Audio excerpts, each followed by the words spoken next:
உன் இனத்தில் அரிதினும் அரிதாக 1000 ஆண்டுகளாக வாராது வந்த மாமணியாக வந்த மகன் பிரபாகரன் என்ற பெருந்தலைவன் செத்து போனான் என்று நாடும் ஏடும் பதிவு செய்கிறது. உன் இனம் செத்து போனது, உன் நாடு அழிந்து போனது, உன் நாடு சுடுகாடாய் போனது, கரும்புகை சூழ்ந்து எழுகிறது, உலகம் உறைந்து கிடக்கிறது. தமிழ் பேரினம் ஒவ்வொரு வீட்டிலும் இழவு விழுந்தது போல உக்கி குறுகி அப்படியே நிற்கிறது. கண்ணீர் சிந்தி கையை பிசைந்து கொண்டு தவிக்கிறது.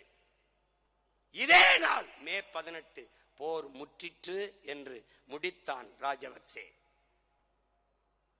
இந்த துயரத்தை இத்தனை ஆண்டுகளாக தனக்கு வாக்கு செலுத்தி தன்னையும் தன் குடும்பத்தையும் வசதியாக வாழவும்